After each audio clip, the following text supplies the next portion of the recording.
말씀을 위해 함께 기도하겠습니다.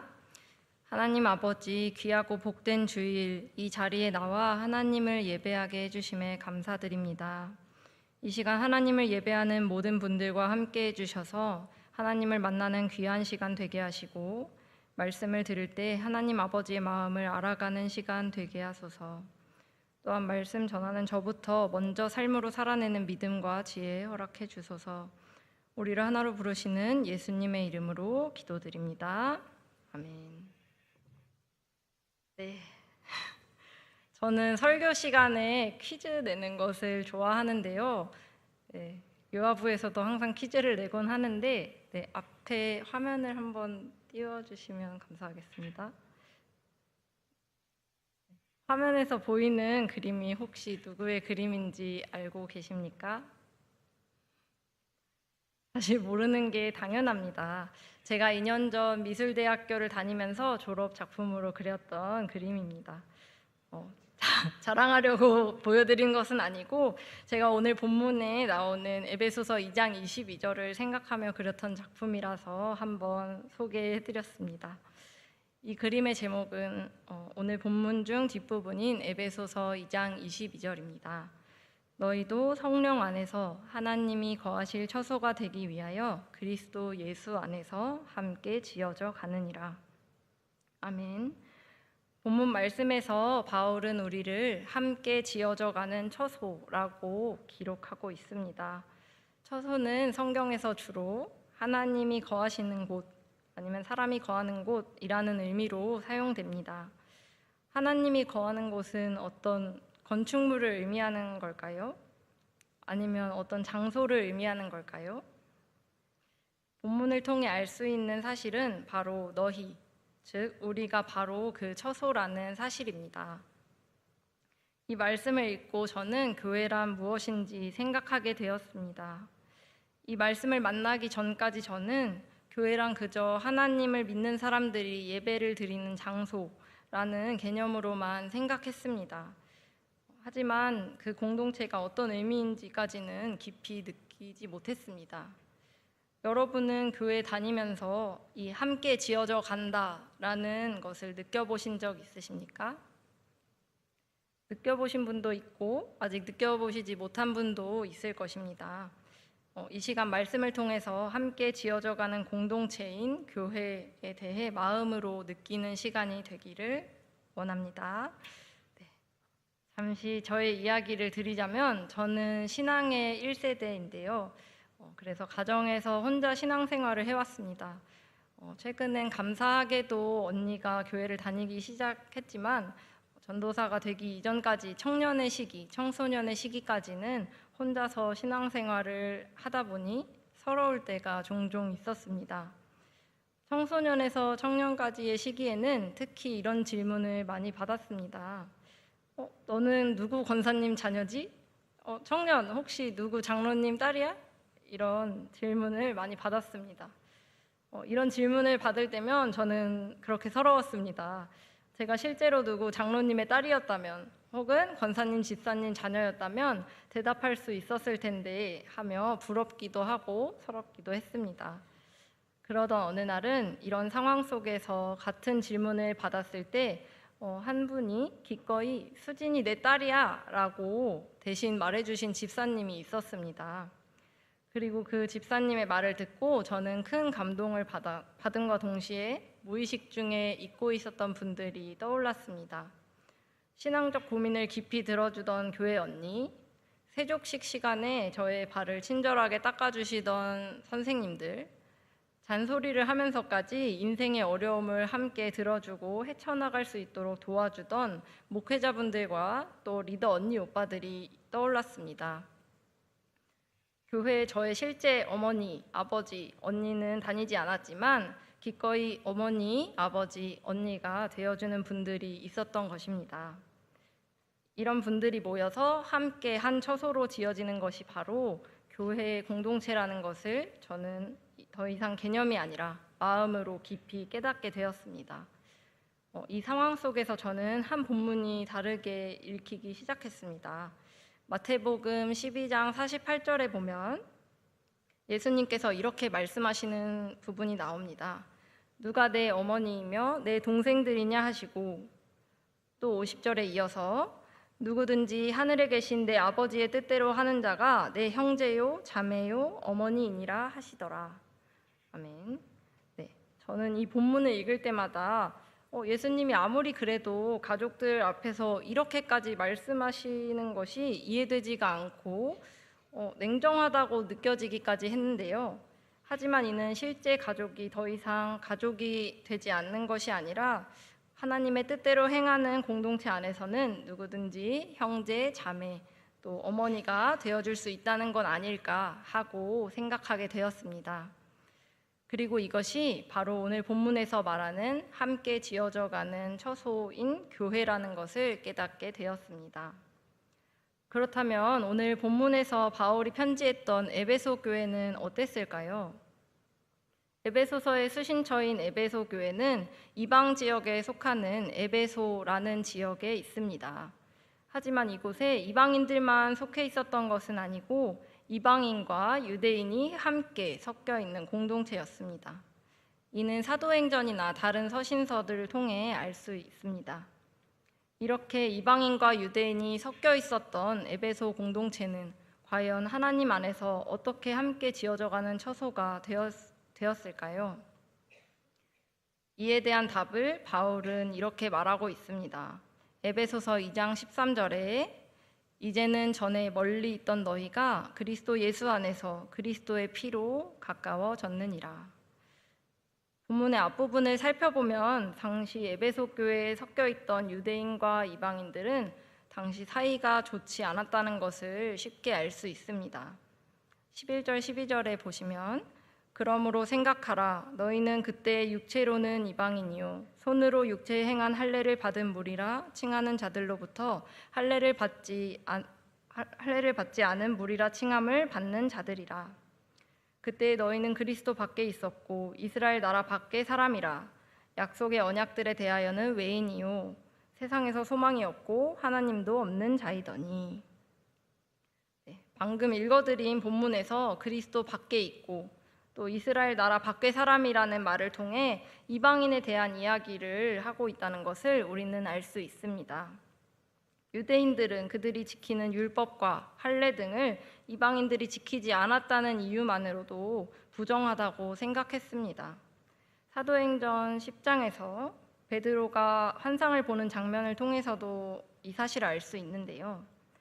환상 중에 부정한 짐승을 거부하는 베드로를 보면 유대인들이 율법을 어기는 것을 얼마나 부정히 여기는지 또 부정한 것을 얼마나 피하고 싶어 하는지 알 수 있습니다. 또 베드로는 이방인인 고넬료에게 이방인과 교제하며 가까이 지내는 것이 위법이라고까지 말합니다. 하지만 그곳에서 이방인인 고넬료와 함께 교제를 한 베드로는 결국 내가 무할례자의 집에 들어가 함께 먹었다라는 비난을 듣는 곤란한 상황에 처합니다. 이러한 것을 보면 유대인과 이방인 사이는 그렇게 좋지 않았다는 것을 알 수 있습니다. 하지만 바울은 이방인들에게 부정하다고 말하기는커녕 이렇게 말씀합니다. 에베소서 2장 19절에 그러므로 이제부터 너희는 외인도 아니요 나그네도 아니요 오직 성도들과 동일한 시민이요 하나님의 권속이라. 유대인과 이방인이 이제는 그리스도 예수 안에서 그리스도의 피로 가까워졌습니다. 가까워지는 수준이 아니라 이방인도 유대인과 같이 하나님의 권속, 즉 가족이 되었습니다. 중간에 막힌 담을 자기 육체로 허시고 법조문으로 된 계명의 율법을 폐하셨습니다. 이는 비단 유대인과 이방인 사이에만 해당되지는 않습니다. 예수님이 오셔서 십자가에 못 박히심으로 원수되었던 사람들이 서로 하나 되었습니다. 사람과 사람 사이가 하나 되고 우리와 하나님 사이가 하나 되었습니다. 예수님께서 그렇게 할 수 있도록 우리를 가로막고 있던 모든 것을 허무셨습니다. 이제는 더 이상 부정하고 속된 것이 아니라 하나님 안에서 한 가족이 된 이방인과 유대인들에게 바울은 이렇게 말합니다. 에베소서 4장 3절에 형 안에 매는 줄로 성령이 하나 되게 하신 것을 힘써 지키라. 그렇다면 전에 멀리 있었던 이방인과 유대인이 하나님과 멀었던 우리가, 하나님 안에서 원수되었던 우리가 어떻게 하나 되고 또 하나 되게 하신 것을 지킬 수 있을까요? 지키기 위해서는 어떤 노력들이 필요할까요? 먼저 성품의 훈련이 필요합니다. 에베소서 4장부터 6장까지 보면 겉면의 말씀이 많이 등장합니다. 뭐뭐 하라라는 단어만 총 26번 나오는데요. 주로 부르심에 합당한 열매, 부르심에 합당한 태도를 가지고 살아가라는 내용으로 이루어져 있습니다. 그중 4장 2절에 보면 겸손, 온유, 오래 참음, 서로 용납하는 마음 등 성품에 대한 말씀이 나옵니다. 사실 저는 신앙생활 하면서 가장 어렵고도 오래 걸리는 것이 바로 이 성품의 훈련이라고 생각합니다. 예수님을 만나면 제 삶이 다시 태어난 것과 마찬가지로 내 모습과 성품이 변하는 것인 줄 착각했습니다. 그리고 저는 교만하게도 제가 다시 태어나 완전히 변한 줄로 착각했던 때도 있었습니다. 하지만 예수님의 은혜로 변화되었던 것 같다가도 삶에서 쓴 뿌리를 만나면 옛사람의 모습이 다시금 돌아오곤 했습니다. 이러한 우리에게 바울은 에베소서 4장에서 새 사람과 옛 사람을 예로 들어 설명합니다. 썩어져가는 구습을 따르는 옛 사람을 벗어버리고 새 사람을 입어야 한다고 말합니다. 여기서 새 사람이 되라고 말한 것이 아니라 새 사람을 입어야 한다고 번역된 것을 잘 살펴보시기 바랍니다. 헬라어 원문을 보았을 때 이 단어는 옷을 입는 것처럼 스스로 무언가를 입다라는 뜻을 가진 단어입니다. 옷을 벗고 새 옷을 입는 것, 이것은 한 번 하고 끝나는 것이 아니라 반복적으로 이루어지는 일입니다. 이처럼 새 사람이 되는 것은 한 번 일어나고 끝나는 것이 아니라 반복적으로 오랜 훈련을 통해 이루어지는 일인 것입니다. 마치 어린아이가 말을 많이 하면 많이 할수록 늘어나는 것처럼 저희의 성품도 많이 실천해봐야 아는 것입니다. 예를 들면 내 생각과 시선으로는 도저히 이해되지 않는 하나님의 뜻이 있을 때 내가 나를 내려놓고 순종하는 연습, 또 사람에게 겸손하기는커녕 하나님 아버지 앞에서도 겸손하기가 어려웠다면 하나님 앞에서부터 겸손해 나가는 연습, 내 말로 인해 다른 지체가 상처받을 수 있기 때문에 내 입에 재갈을 물리고 또 내 입에 파수꾼을 세우는 연습들이 필요합니다. 조금 불편하거나 어려운 사람, 또 피하고 싶은 사람이 있을 때 사람을 미워하지 않고 분을 내어도 죄를 짓지 말며 해가 지도록 죄를 품고 있지 않는 등 서로 용납하는 성품의 연습을 매일 해나가야 합니다.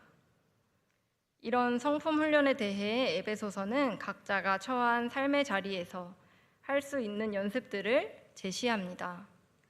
가정 안에서는 자녀가 부모에게, 아내가 남편에게, 남편이 아내에게 서로 순종하고 사랑하고 공경할 것을 권합니다. 또 직장에서는 상사가 부하 직원에게, 부하 직원이 상사에게 서로 기쁜 마음으로 섬기기를 주께 하듯 하고 사람을 외모로 취하지 않는 연습, 이렇게 각자가 처한 삶의 자리에서 각자가 맡은 역할에 따라 성품을 훈련해 나가야 하는 것입니다. 이런 성품의 훈련을 통해 우리는 예수님이 피 흘리기까지 하나 되게 하신 공동체를 지킬 수 있는 것입니다. 다음으로는 다양성을 인정해야 합니다. 바울은 에베소서뿐만 아니라 여러 서신서들에서도 하나됨을 이루기 위해 역설적으로 다양성을 인정해야 한다고 말합니다. 로마서 12장 4절부터 5절을 보면 바울은 이렇게 말합니다. 한번 함께 읽어볼까요? 시작. 우리가 한 몸에 많은 지체를 가졌으나 모든 지체가 같은 기능을 가진 것이 아니니 이와 같이 우리 많은 사람이 그리스도 안에서 한 몸이 되어 서로 지체가 되었느니라. 아멘. 이 말씀을 통해 우리는 절대로 어떠한 한 지체나 기관만 중요하지 않고 어떤 한 장기만 중요하지 않다는 것을 알 수 있습니다. 온몸의 지체가 하나하나 쓰임이 다 다르고 다 각기의 중요성과 필요성을 가지고 있는 것입니다. 여러분 중에 혹시 운동을 오래 해보신 분이 있습니까? 운동을 오래 하다 보면 알게 되는 사실이 있다고 합니다. 생각보다 우리 몸은 복잡한 구조로 이루어져 있고 서로 연결되어서 유기적으로 이루어져 있다는 사실입니다. 몸은 알면 알수록 하나님이 창조하신 것이 아니라면 설명되지 않을 정도로 정교하고 복잡하게 이루어져 있는 것을 알 수 있습니다. 몸은 생각보다 많은 것들로 이루어져 있는데요. 근육과 신경, 뼈, 또 인대, 관절 이렇게 많은 것들로 이루어져 있습니다. 그리고 이 모든 것들이 서로 연결되어 유기적으로 이루어져 있기 때문에 우리가 몸을 굽히고 움직일 수 있는 것입니다. 만약 이렇게 정교하고 복잡하게 되어 있는 몸이 단순하게 하나로만 이루어져 있다면 어떻게 되겠습니까? 만약 나는 뼈가 있으면 강하니까 뼈만 있어야지 라고 한다면 우리 몸이 굽힐 수 있겠습니까?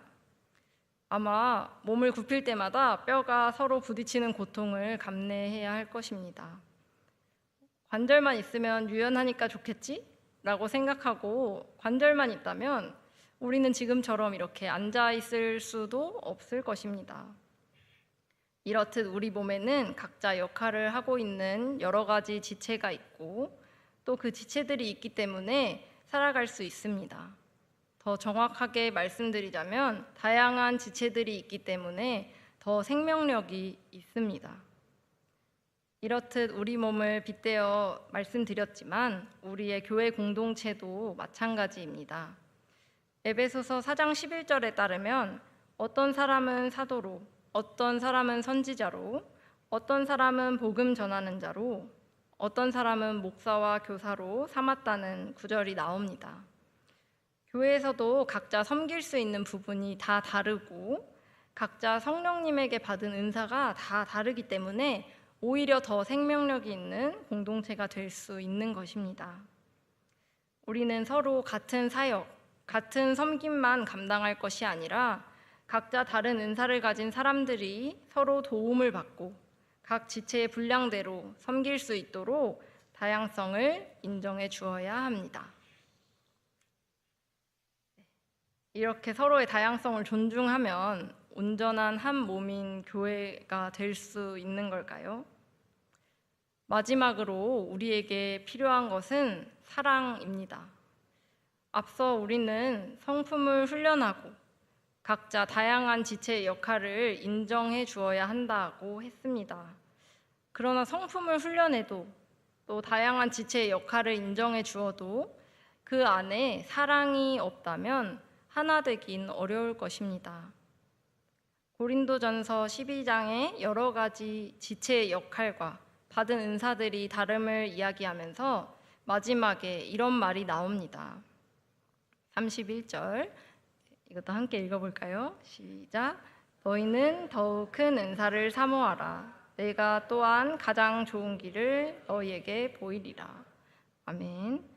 이 말로 고린도전서 12장은 마치고 13장에 우리가 모두 잘 알고 있는 구절인 이 본문으로 이어집니다.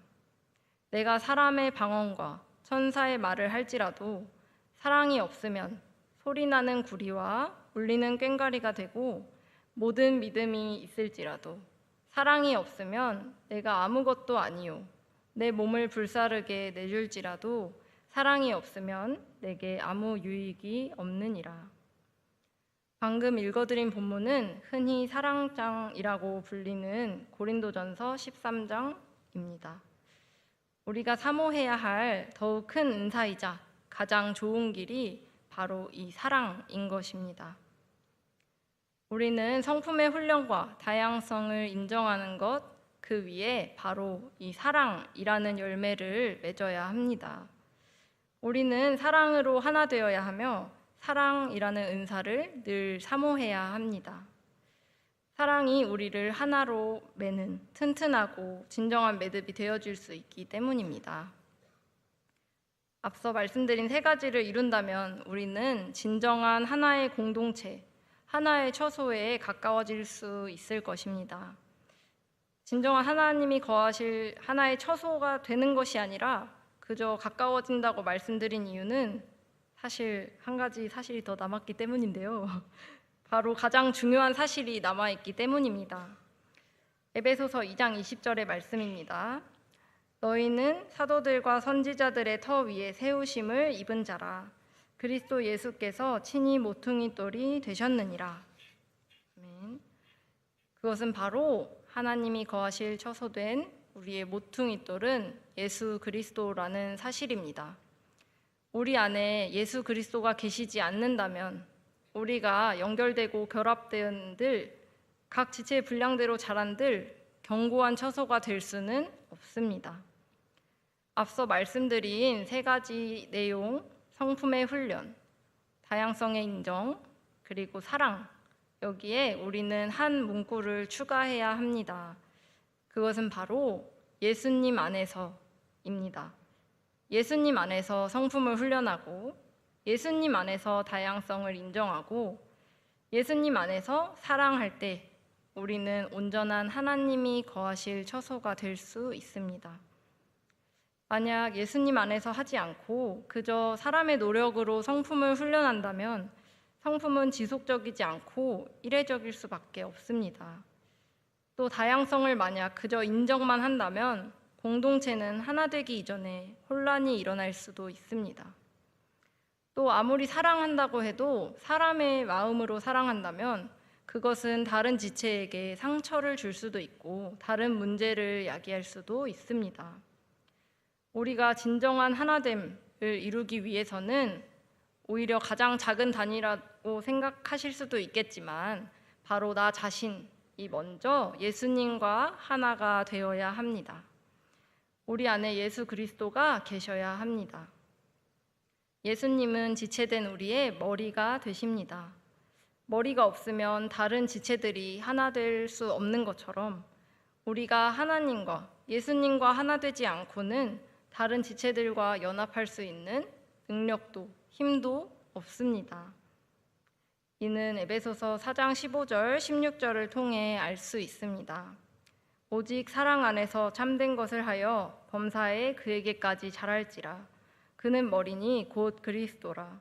그에게서 온 몸이 각 마디를 통하여 도움을 받음으로 연결되고 결합되어 각 지체의 분량대로 역사하여 그 몸을 자라게 하며 사랑 안에서 스스로 세우느니라. 아멘. 내가 예수님과 먼저 하나 될 때 우리는 하나 될 수 있습니다. 내가 예수님 안에서 예수님과 먼저 하나 될 때 다른 지체들과 연합할 수 있습니다. 먼저 내 안에 예수님이 계시고 예수님이 우리의 모퉁이 돌 되셔서 그 위에 비로소 하나님이 거하실 처소인 교회가 세워질 수 있습니다. 이 시간 머리 대신 예수 그리스도를 인정하며 성령 안에서 하나 되어 하나님이 거하실 처소인 우리의 교회 공동체를 지켜나갔으면 좋겠습니다. 이 시간 함께 기도하도록 하겠습니다. 가장 먼저 하나님과 내가 하나 될 수 있도록 기도했으면 좋겠습니다. 우리 안에 예수 그리스도가 계셔서 하나님이 우리에게 주신 지체들과 하나 되고 예수님의 보혈 안에서 성령 안에서 하나됨을 이룰 수 있는 청운의 모든 공동체에 다 되게 해달라고 이 시간 함께 기도하겠습니다.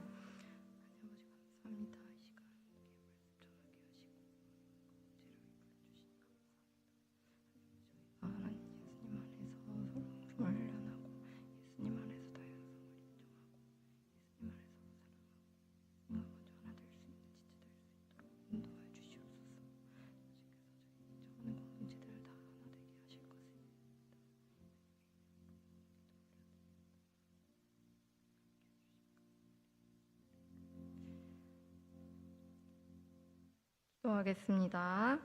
하나님 아버지, 오늘도 저희를 예배자로 불러주시고 세워주셔서 감사합니다.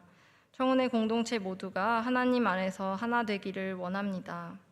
예수님 안에서 성품을 훈련하고 예수님 안에서 다양성을 인정하고 예수님 안에서 사랑으로 하나 되어 하나님이 거하실 처소가 되는 우리 청운의 성도들 다 될 수 있도록 인도해 주소서. 예수님의 귀하신 이름으로 기도드립니다. 아멘.